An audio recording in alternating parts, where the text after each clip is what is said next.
hopefully that will work for everyone. So I'm so excited that you're all here with us tonight.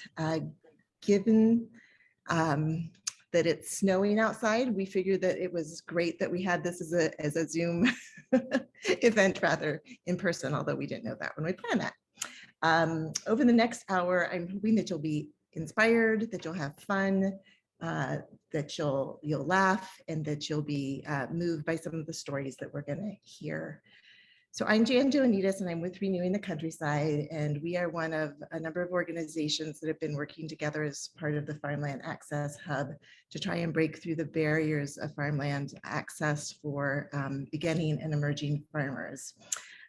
And we'll talk more about why that is so difficult further on tonight.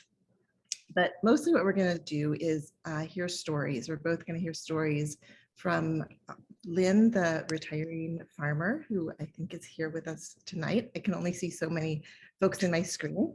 And then also from the Lor family, and we have a number of other guests, but because we have so many, I'm going to introduce them along the way as we're hoping to make sure that we try and get done as close to 7 as promised.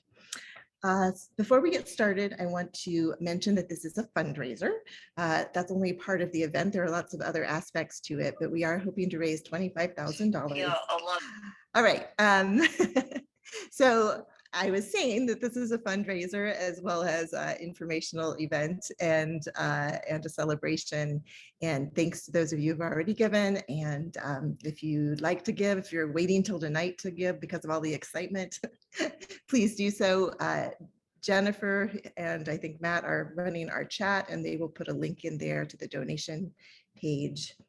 And then with that, I want to just a couple of quick thank yous. There's so many people and so many organizations to thank, but that music that you heard at the beginning was Helen Forsyth, who wrote that music and the lyrics, and she and Cliff Martin performed that. And then we have a number of organizations who jumped forward to help put on this event. And it's really been a lot of fun and a whirlwind. So I want to thank, in no particular order, the Cannon Valley Grown, the Cannon Valley chapter of the Sustainable Farming Association, the Midwest Organic and Sustainable Education Service, whose conference starts tomorrow, with Jennifer Nelson, who's here with us, and the Mill City Farmers Market, and American Farmland Trust. With that, we're going to start with a video that was produced by Ryan Stopera from Free Truth Media, and I am going to hand that over to the video person to make that happen.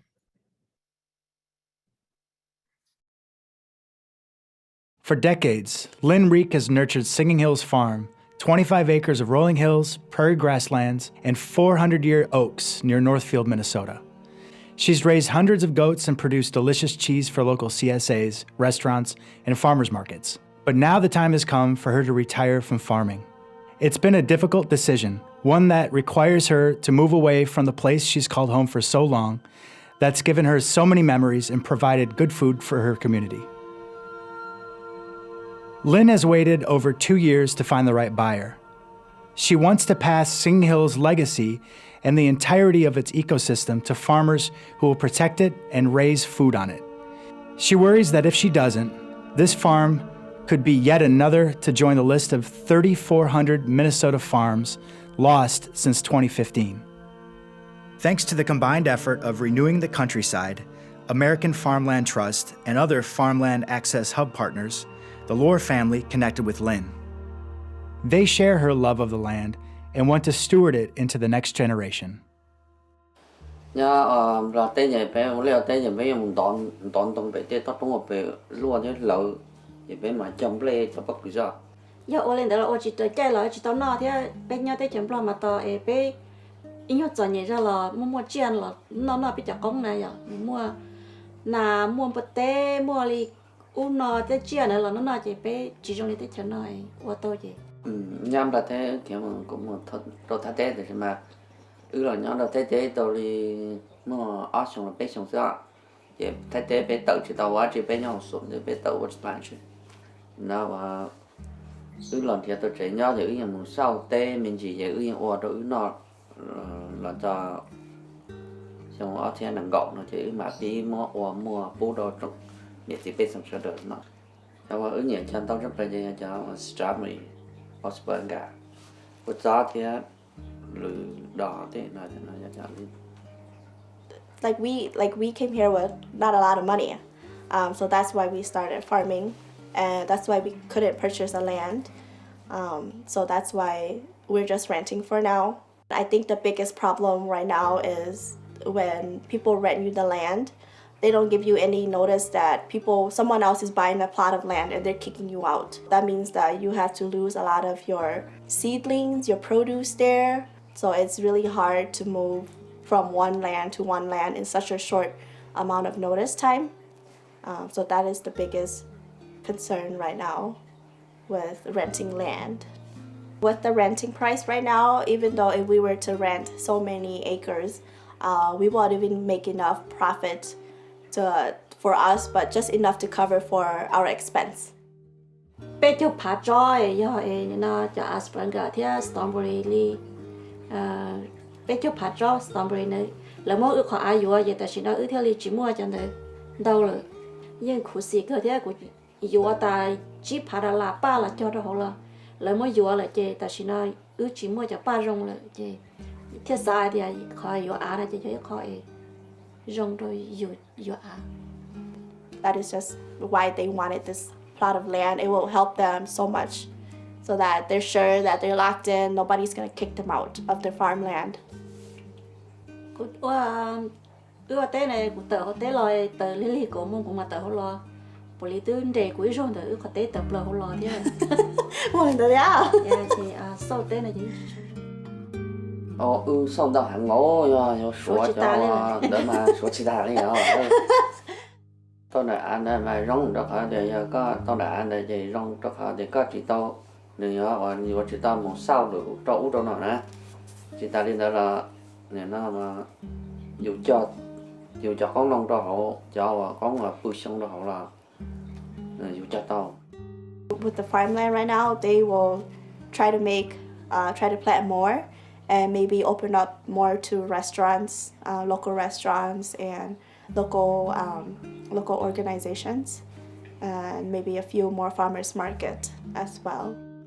Cái gì mà cho này cho rong nha, cho lẩu cái nhà rong này có nông chỉ tuần thì ở nhà họ hành theo mà họ rong ngoài nhóm đỡ theo ở tế nữa là chị của chia sẻ để tớ của chia cho cái trả钱不说chỉ tớ trả钱cho rồi. So with renting land, you can't do as you want. You can't plant what you want. Your own land, and you're able to plant whatever you want and keep it there. You don't have to worry about who's gonna sell that farmland, who they're giving it to next year. So it's a major difference for them. They don't have any concern about having their own farmland. It's more peaceful for them. Well, I've watched that multiple times and I could watch it many more. So we're going to hear more from the Lors later, and you're going to hear from the snowplow outside my door right now. But one of the things that we know is that the situation of the Lors and of Lynne is not unusual, that this is actually very common, which is part of the reason we're so excited about what we're doing tonight and this model. I'm going to turn it over to Jennifer Nelson, who, again, I mentioned is a farmer herself, is with Moses, and has been serving as a farmland access navigator to share some of her own experience and experience she's had with other beginning and emerging farmers. Jennifer? Hi, everybody. Jan, I muted you earlier. I'm so sorry. Okay, I got that out of the way. I'm so glad that you're all here. It is so heartening to me that that you're interested in helping with this project that is near and dear to all of our hearts. My name is Jennifer Nelson. I work for Moses, and I work in partnership with Renewing the Countryside. I've been a land access navigator since 2018, and I am also a farmer. I have my own land, windy land access story. I started working for a farm in 2009 and started our own farm business with my partner, Mike, Humble Pie Farm, in 2013.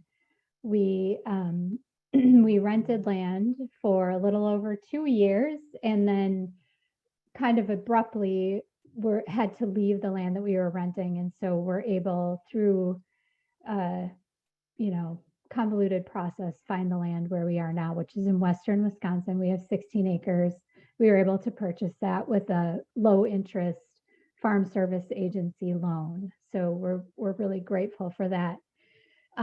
But so I know firsthand that land access can be challenging, and for myself, this is true as a white person and a native speaker, and even more so for immigrant farmers and farmers of color. In 2017, the National Young Farmers Coalition had a survey that found out something that we kind of already knew. Land access is the #1 challenge for beginning farmers. And this is true for a bunch of reasons, but to get into food farming for first generation farmers, it's really capital heavy. You need to buy equipment. You also need to have a really deep skill pool. And that can all be very, very challenging. And so land is increasingly, COVID has affected everything. And so land is, even more so 2 years later, is increasingly expensive and difficult to find. And so there's challenges for all beginning farmers, but especially for immigrant farmers and farmers of color. And here to speak to that is my friend and co-navigator, Katie Kubovcik, and I'm just going to put the spotlight on her in just a moment here. Let me just find her. Hello, everyone. I'm Katie Kubovcik. I've been working with immigrant growers in the Twin City area for about the past 10 years. And I joined Renewing the Countryside as a land access navigator in 2019. So I already had a lot of farmers that I was working with that had been searching for land. And they hear a lot of reasons why it's so important for immigrant communities to connect to land. And it really is a big cultural piece to have that farming tradition preserved culturally. And so whether it's, exposing their kids to a lifestyle that they grew up with, getting kids out of the city, or growing traditional foods that they can't otherwise find in Minnesota, or just doing something that feels really familiar. There's just a lot of reasons that farming is such an important piece to so many immigrant communities. And there's a lot of barriers. Like Jennifer said, there's so many challenges with especially vegetable growing and in the US, and land is definitely a big one. So the things we hear are, challenges finding land, how to finance it, how to assess whether it's good land for vegetable production, and then getting all the other pieces in place to make it, profitable situation. So in all those, challenges are just so much bigger when it's a foreign culture that's, just hard to navigate, and you don't have, the generations of background of, to support you in that venture. So yeah, and affordability is really such a big piece in that. And so I think this model is just really great to, help solve that piece of making, preserving good farmland. So getting, farmers on good land and making it more affordable. I'm very excited for this model and hope we're able to replicate it. Thanks, Jennifer. Yeah, thank you, Katie. It's great to hear your perspective. So the other piece of the land access puzzle, the big land access puzzle, is the quantity of retiring farmers that are coming up in the next few years. The statistics that I found today is that a third of farmers and ranchers in the US are over 65. So it's going to be a lot of farmers and ranchers retiring. And I think one of the things that is true in that situation is that oftentimes the farmer's retirement is tied up in the value of the land. And not only the retirement, like, financing the next chapter of your life, but also if you're retiring from a career or a life of work, generally you're going to stay in the house that you've been living in, at least for an amount of time. And that's not necessarily true for farmers. So it's really, finding a new place to live as well as financing retirement. And that's where Lynne, Lynne has been very patient through this process, and she's really stuck to her principles in trying to sell this land and protect this land. It's beautiful land butting up to the Big Woods State Park. To sell that and protect that for a BIPOC farmer that will steward that land. And Lynne is much more eloquent in her own words, so I will pass it to her. Well, I have been looking for a buyer for quite a while, so it's been a long process for me. And I feel like we need more farmers and not less farmers. That's A. So we need more people in small farming, and we need more people growing food. So it was really critical to me that this place, which is kind of unique and ideal for small farming, be appreciated for that purpose. And you could do vegetable farming here, you could do tree farming here, you could do small animals on pasture. I've been doing the goat cheese business, and that's one way to take advantage of what grows here. But it was really important to me that whoever moved here appreciate what is here naturally and what can be, benefited from as well as fostered. Thanks, Lynne. I think you're right, Jennifer. She says it so perfectly. So from here, we're going to share some words again that were pre-recorded from John Piotti, who is the president of American Farmland Trust. We know that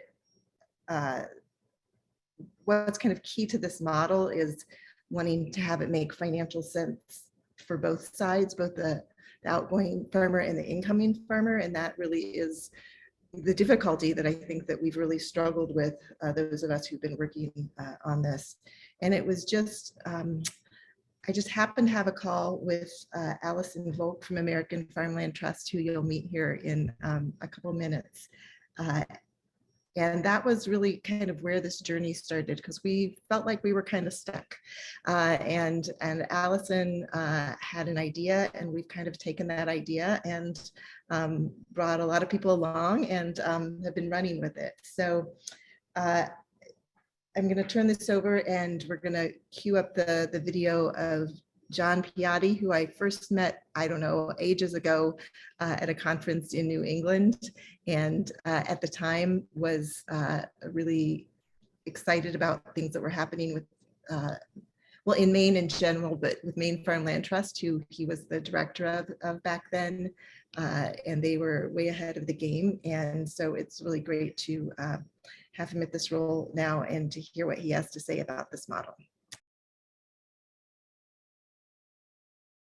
A little bit about American Farmland Trust. We've been around for 41 years, and we really are in some ways the parents of farmland protection.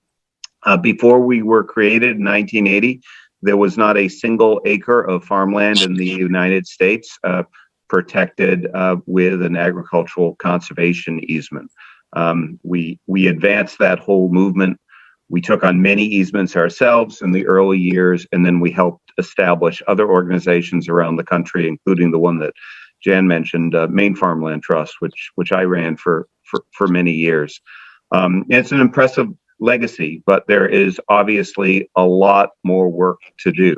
Easements are really powerful tools, but the standard way that easements are applied is a landowner who's going to continue to own and operate a piece of property puts an easement on it and benefits usually from the compensation for selling that easement. That money often gets plowed back into the farm as reinvestment. There's some tax benefits at times as well. And then ultimately, when that land changes hands, it sells at what we call its farmland value. The land now is permanently protected with an easement, which will not allow it to be turned into house lots or a shopping mall. And so its value is actually less, and the land would exchange at that lower value. So ultimately, every easement deal is making it possible for that land to be purchased at a more affordable price at its farmland value by a future farmer. But sometimes that is a long time in the future, years, maybe decades. It also doesn't respond specifically to a farmer who is in a situation where they have to sell the property for whatever reason. So a couple of creative land trusts a couple of decades ago started playing with a new tool, which it has a very descriptive name, but not a particularly good one, buy, protect, sell, where the land trust itself would purchase the land and then place an easement on it and then turn around and resell it to a new farmer. And the advantage of this approach is really twofold. One, it allows you to potentially, as a land trust or as an organization that cares about agriculture, to help save the land that I would argue was most vulnerable, because it's the land that is going to be put on the market. The second benefit is that it immediately gets that land in the hands of new farmers. So it really elevates the ability to use agricultural easements to increase access to farmland. Very powerful model. Doesn't work in every instance. In fact, it comes with certain financial challenges, right? I used to describe this to my board in Maine as the buy high, sell low option, because that's what you're doing, right? We're helping the landowner out by buying it at a fair price for that landowner, but then we're putting an easement on it, and then we're turning around and reselling it at a lower price. And you have to make up that difference. And many times that involves the need for philanthropic contributions.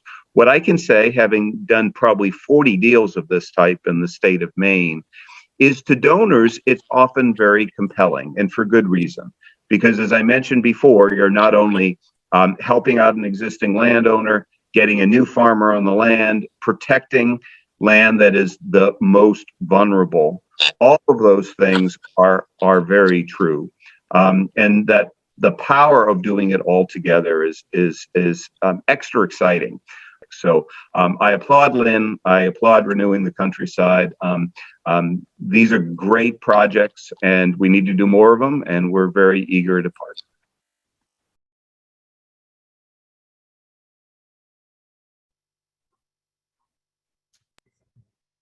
That was so great to hear from John. Well, we have a little bit of an intermission of sorts. So Maddie Barch from the Cannon Valley Grown and the Cannon Valley chapter of the Sustainable Farming Association is the master of the spinning wheel, which I know you're all just dying to know what that's about. So I'm going to turn it over to Maddie, and she'll take it from here. Awesome. Thank you, Jan. As Jan noted, I am the community coordinator and connector for the Cannon River chapter of the Sustainable Farming Association and Cannon Valley Grown. And more importantly, tonight I get to do the digital prize wheel. So let me share my screen and you will see what that looks like. So everyone who is here today or registered is on this wheel, which, as you can note, there are some Singing Hills Farms goats in the center and color themes. And what we're going to be doing is Right now, we're going to do a couple prizes, and then later in the program, we'll also do some more. So the first thing that we're going to spin for is from Renewing the Countryside. They've donated a Minnesota homegrown cookbook and a local foods t-shirt or onesie, depending upon who you would like to clothe in that local foods t-shirt. So here we go. And there is sound, so.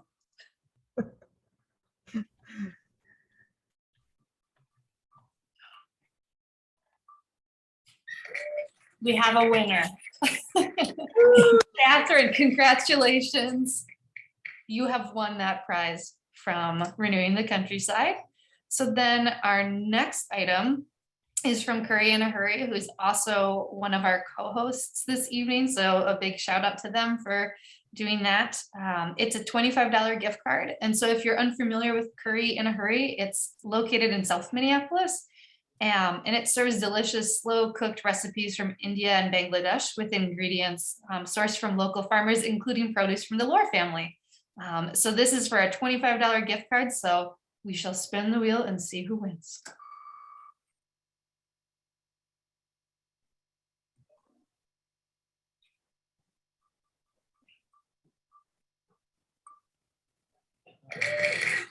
Ta-da! We have another winner. Awesome. And then our third of 4 that we're doing right now, this one is from Just Food Co-op, which is located in Northfield. It's a $25 gift card to the co-op, and Just Food Co-op is proud to support local food producers, such as Lynne and the Lors. So we'll spin for that gift card now. Gets kind of dizzying if you look at it too closely.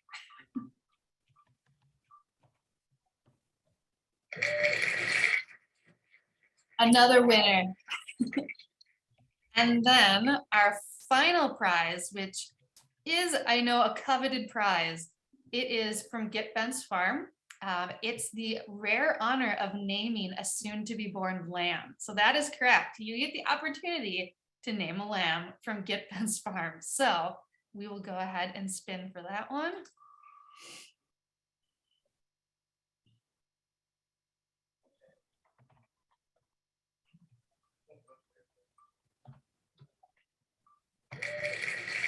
Art, you get to name a lamb from Get Bentz Farm. A very special treat. So we'll spin the wheel again later in the program for additional prizes, and that'll be from Keepsake Cidery, Feast Local Food Network, Just Food Co-op, and more. So you'll hear from me again later in the program, but congrats to everyone who won. So I'll pass it back. Okay. That's just fun. All right, so from here, we're going to, I'm going to turn it over to Alison Volk, who I mentioned a couple of minutes ago, who's with the American Farmland Trust. And we're just going to do a little short review of what the easement means, because this is a, it's kind of confusing, and we can always do a follow-up session to dive in this deeper, but I'm going to share a screen here that has a slide, and Alison's going to talk to you a little bit about this. Great, thanks, Jan. So while you're putting the slide up, I'm Alison Volk. I'm with American Farmland Trust. I work on their land protection team, and what we're trying to do with this project is create affordability, and the tool that we're using is the agricultural conservation easement. And what this is it's a voluntary agreement between a landowner and a conservation organization like AFT. The easement limits the property's uses, preventing things like subdivision and non-farm development in order to protect the land's conservation values forever. But at the same time, what makes an agricultural conservation easement special is that it's really created to try to promote the agricultural use of the land. So it's tailored to the particular property, and it's designed to give the landowner and future landowners some amount of flexibility. the easement also permanently removes the development rights from the property. And this is how we get to affordability. So by removing the development rights, we're removing some of the value. And, you know, I think somebody pointed out in the chat that you wish you didn't refer to it as value. And what we're talking about really is the future purchase price of the property. So by putting restrictions on how the land can be used in the future, you're limiting how much you can really sell it for. So in this instance, we're looking to buy the farm for $385,000 and then place an easement on it. And the easement's been valued by an appraiser at $150,000. And this easement then allows us to sell it to the Lors for $235,000. And it enables us not just to sell it to the Lors for $235,000, but it allows us to make sure that landowners that come after the Lors also continue to be able to purchase the land for its agricultural use and not an inflated price. And I think Lynne is going to speak a bit about why the easement really speaks to her and her vision for the farm. Yes, cue the next video. Well, I really like this scenario, this option of putting an easement on the property to make it more affordable. Two of the big reasons why I like that is A, making it more affordable for a young farmer to come in and be able to get started. That was a huge barrier for me, and it's an even bigger barrier for small farmers now. So having that be alleviated and helped is a big reason to do the easement. And then beyond that, the easement lives on. And the easement lives on after I'm gone and after, you know, everyone who's here in this conversation is gone. So that is the beauty of it, is that we really are trying to protect resources for the future. And, you know, we have to do that in every way that we possibly can right now. Time is of the essence. Thanks for that. And now I'm going to introduce two individuals from what I'm going to call the neighborhood of Singing Hills.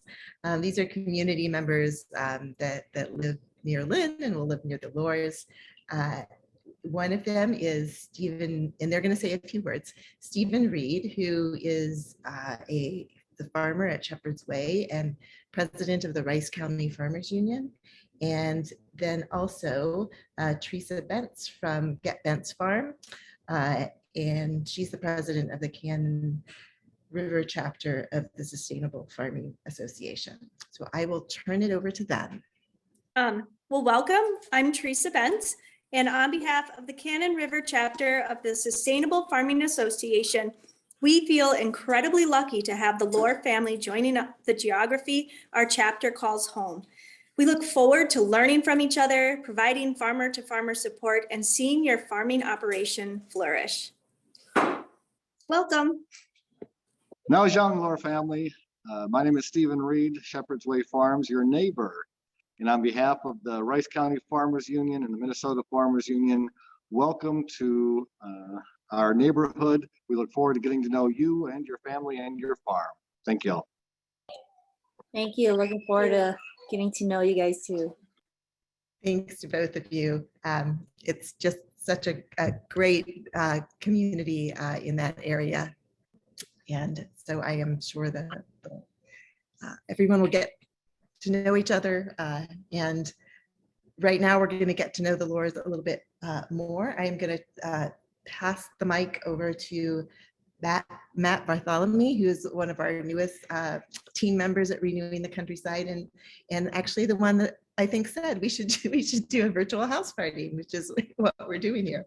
And he is not only with Renewing the Countryside, but he's also been running a program called Farm Buds that he gets. Who's a host of this, but it also takes individuals out to work on farms in the summer generally. So Matt is going to introduce the Lor family live now, and I'm just going to turn it over to him.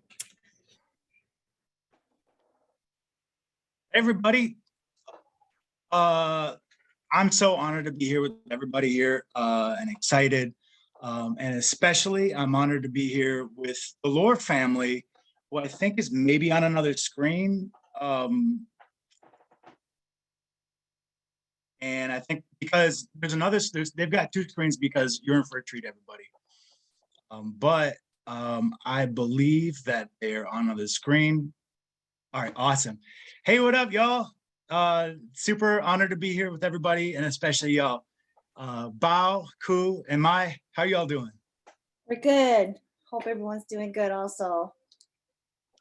Awesome. How are y'all? You know, I feel, you know, we're all Minnesotans here, and I gotta say it, like, how are you liking the snow? We're managing. Yeah, awesome. So, you know, like a lot of, like everyone's got a lot of hidden talents and everyone's known for things. A lot of people know the Lors now for being awesome farmers.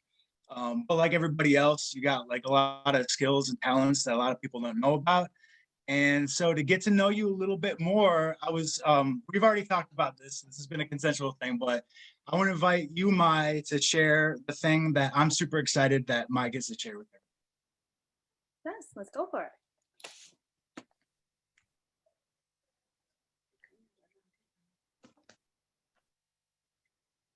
Okay. Did we lost Matt? You still got me. Oh, you're still You just got the there. other camera now. Oh, we just got the other camera. Okay, so it's my turn. Apologize. So my family and I, we love flowers, especially my mother here. And for us, with no permanent land, we were somewhat restricted or limited on growing flowers. And to us, flowers just bring so much beauty and so much joy to life, especially on special occasion. And one year, I remember we had a big family event. It was a get well party for my father here.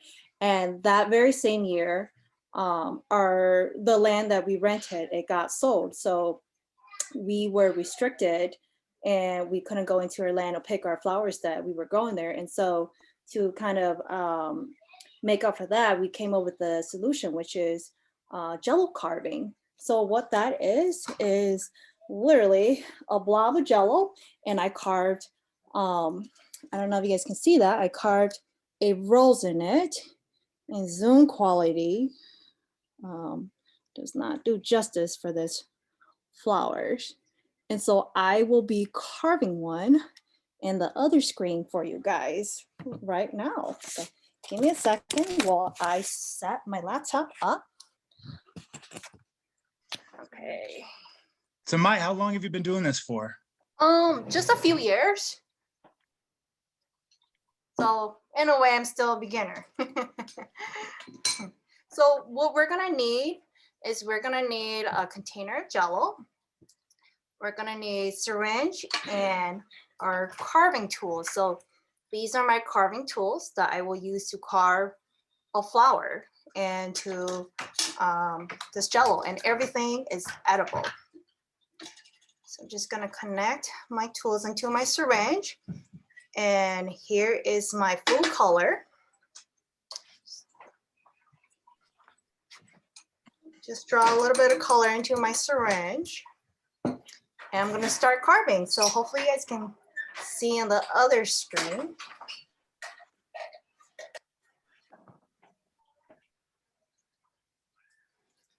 And then I'm gonna switch my tools because now I'm gonna carve the paddle in. And by the way, Jennifer just put in the chat the link to Mai's Facebook page, because Mai, you might be doing some, people could sign up to take a class with you, right? Yes, they can. Or if they have a special event, they could place an order with me. And these are some nice, beautiful, edible dessert that you can impress your guests with. I am almost done. Just add a few more paddle in there.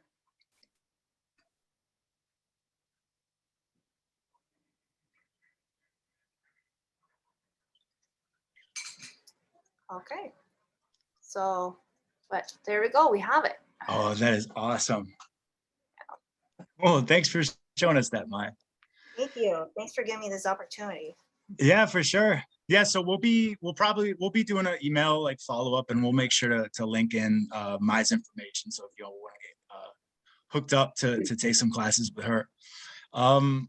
So yeah, so you made that rose. It's so cool that you made that rose because that's something that y'all want to grow, right?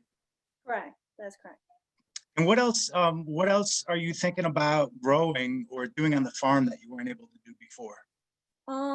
We're thinking about growing some more fruits, especially apples, some berries, and we also want to grow. We actually wanted to have a greenhouse there so we can grow some potted fruit that's not native.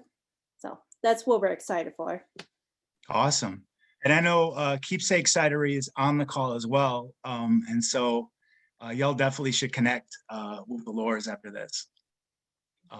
Definitely. Heck yeah. Yeah. So what about other things? Like, what are your dreams for like, you've got this farmland, you've been renting for so long. We got to hear this, like, so much of your story. But what else, like, what are your dreams for the land? Like, what do you want to do?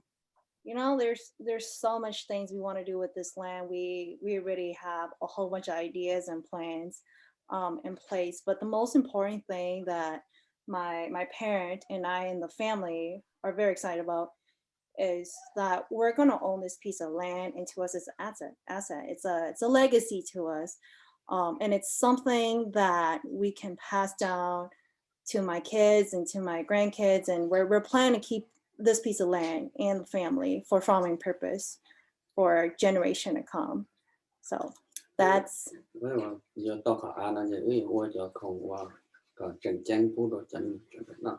And most importantly, my father just mentioned he wants to farm, you know, and grow some healthy vegetables for the local communities.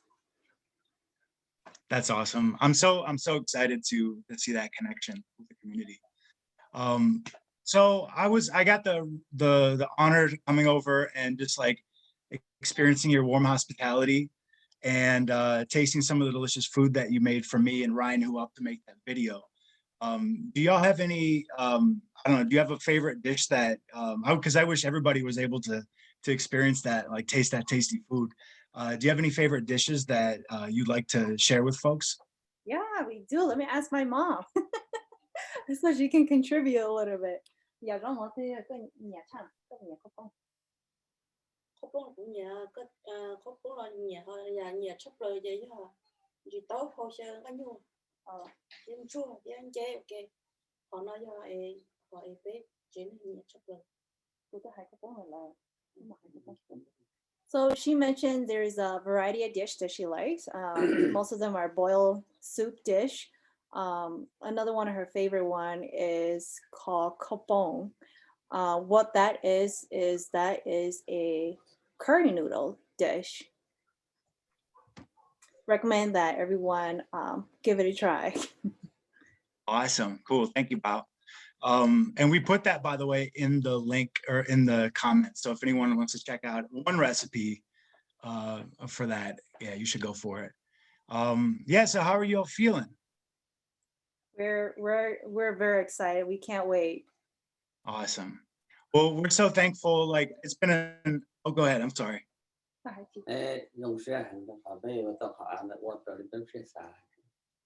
He said he's very happy that he's going to get this piece of land. He can, you know, grow and raise livestock and crops however he like, and not be worried about being the land being sold to us or not renewed or at least for the next following year. So he's very happy and excited.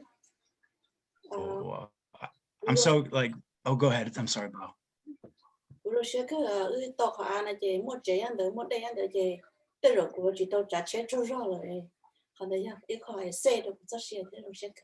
She said she's also very happy that the piece of land came with the house, so now she can sleep there instead of driving overnight and falling asleep while driving behind the wheel. So she's very happy about that.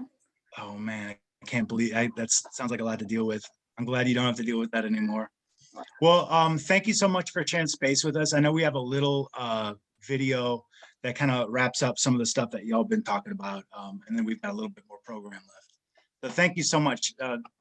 So good to see y'all again. Thank you. Nice seeing you guys too.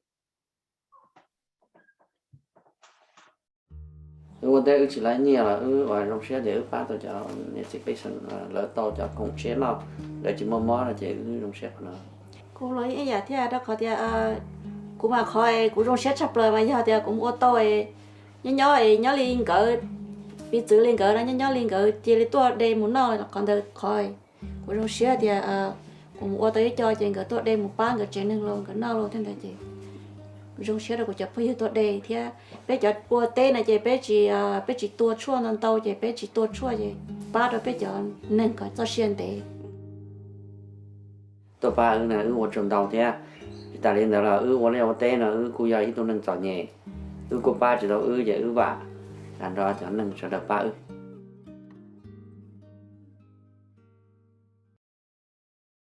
Thank you so much. That was just great.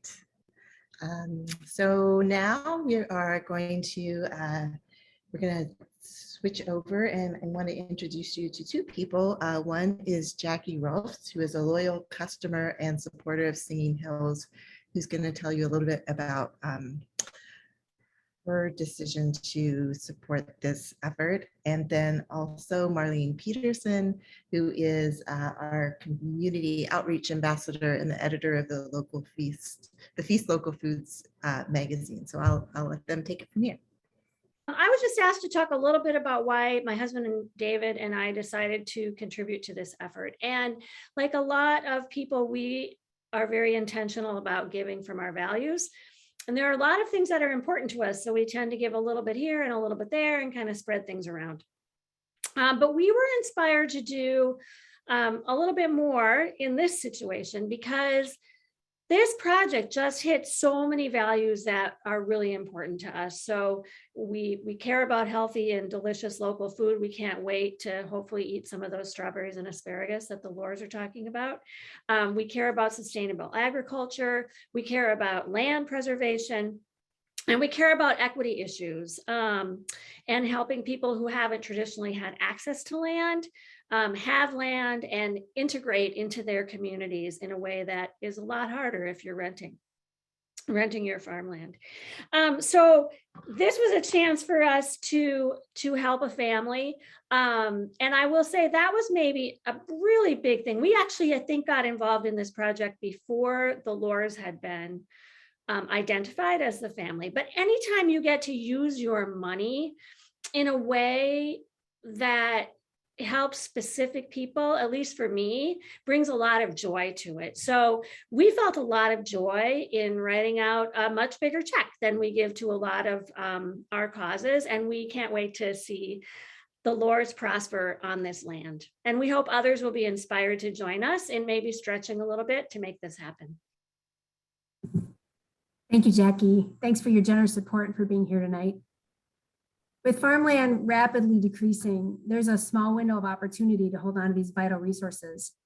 So we're asking you tonight to join us in taking the next step in a larger shift. Your contributions not only bridge Lynne's legacy with the Lor's future, but they're an investment in everyone's future. Your gifts tonight have the power to change the farming landscape, to keep beautiful acres across Minnesota in farming, and to protect its affordability for generations, not just for these families, but for anyone who ever buys this land in the future. It's going to keep that price affordable so that we don't have to burden farmers with the cost of land in addition to all the challenges of farming. We gathered tonight to raise $25,000. Before the program began, tonight's co-hosts and your generous registration donations raised $7,500 of that, a third of the goal. But now, since we've been here in just less than an hour, we're now up to a little over half our goal. We have about half to go. We're at 13,000 now. So thank you so much. A round of applause to everyone. Thank you so much for what you've given and what I know you are going to be giving tonight. So now we're down to the last 12,000. If you haven't had a chance to give, or you'd like to make a second or a third contribution, this is a great time. The next $12,000 are going to be matched dollar for dollar. You can donate online through the website, gotfarmland.org, or send a check to Renewing the Countryside at the address that Jennifer put in the chat earlier. And we just want to thank you for your generosity and for being here with us tonight and taking the time out of your snowy evening to learn a little bit about the great farms in Minnesota and the work we're going to do to save it. So I'd like to turn it over to Maddie for another spin at the wheel and a chance for a few lucky folks to win some great prizes. Thanks so much. Awesome. Thank you, Marlene. We are back with the ever popular, very exciting spin the wheel. So, all right, there we go. So now we'll start with, again, a very coveted item from Get Bentz Farm, a second opportunity to name a lamb. So who will it be? Let's see.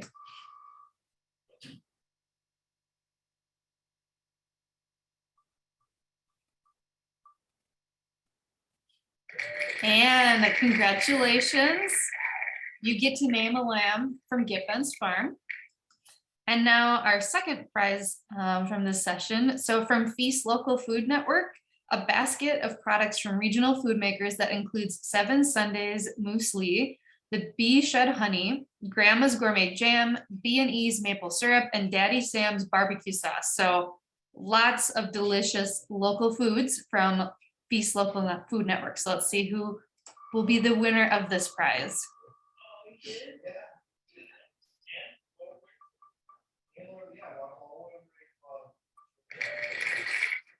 All right, another winner. And then our third item is from Keepsake Cidery, who, as you know by this point, has apples. And so Keepsake Cidery has donated a private tasting and tour for up to 6 people at Keepsake Cidery. If you're unfamiliar with Keepsake Cidery, they're a family-owned cidery orchard and tasting room whose aim is to produce delicious, high-quality cider from simple ingredients and time-honored methods. And they are located in Dundas, Minnesota. So let's see who's winning that wonderful tasting. I'm envious. Kate, you win the tasting at Keepsake Cidery. Congratulations. And then our final prize of the evening is another $25 gift card for Just Food Co-op in Northfield. So we'll see who wins this one.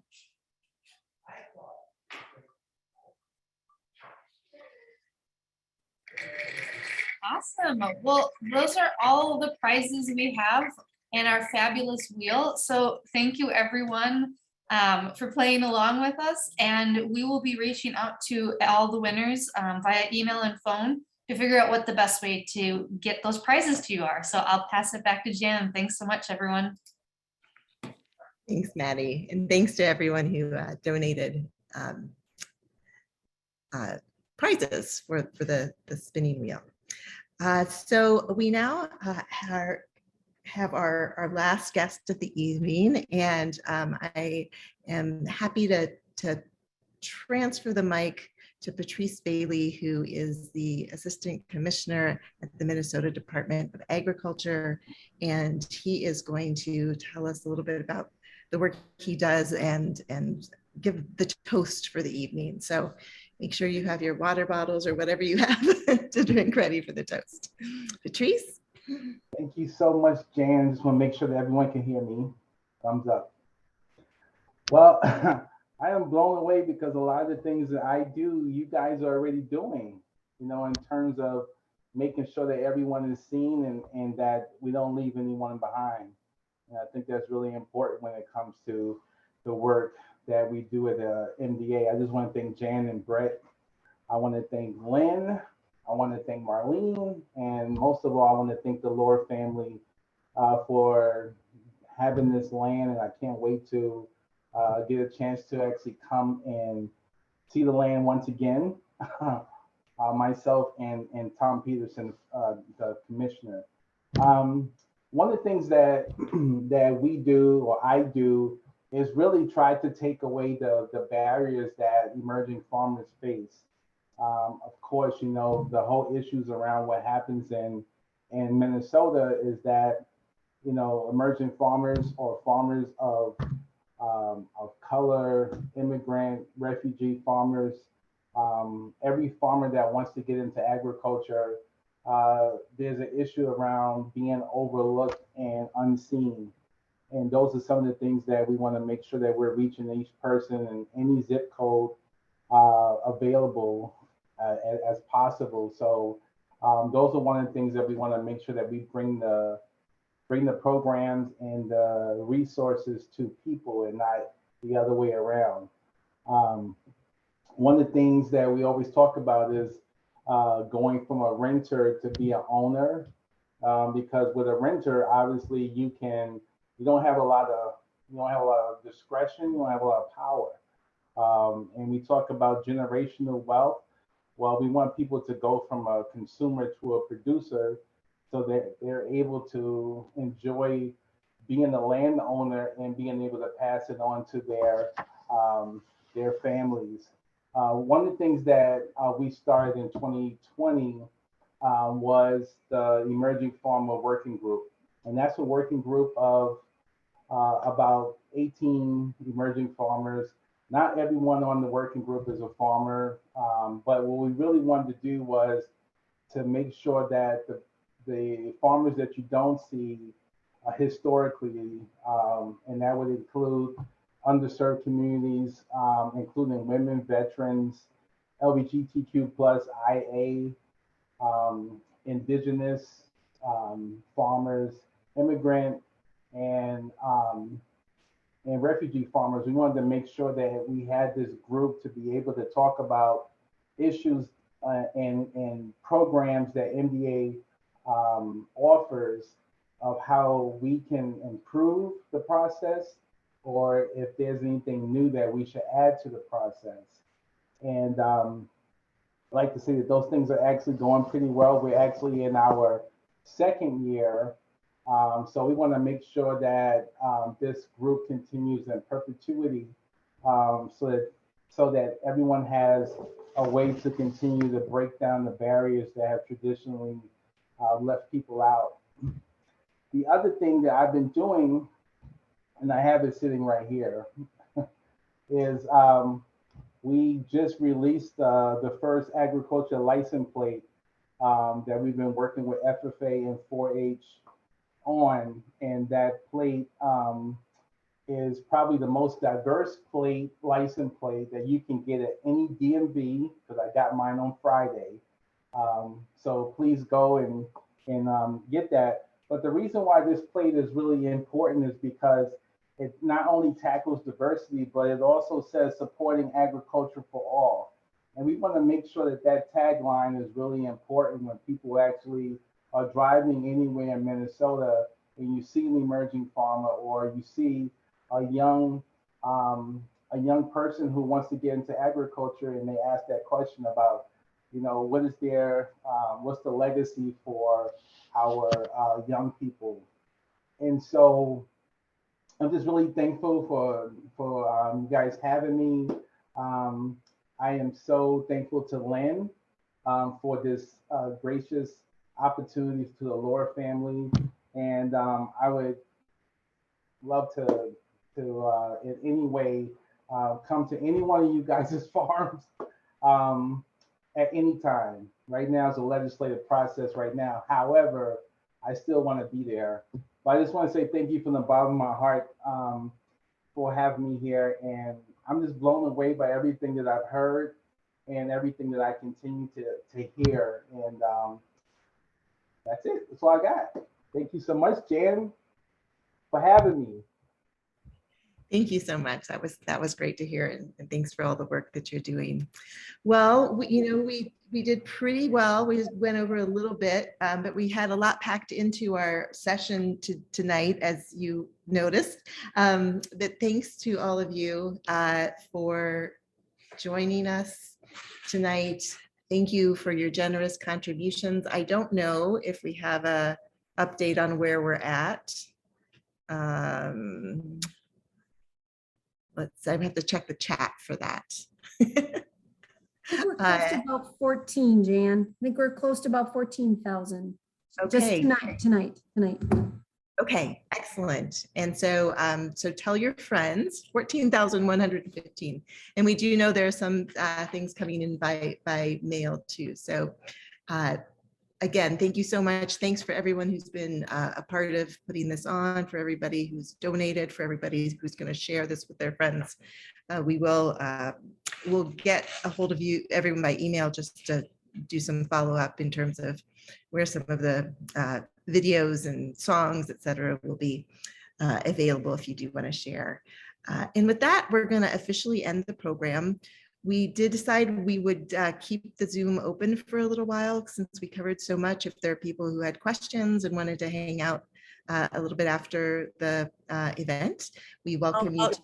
How about a quick toast? Oh, yeah.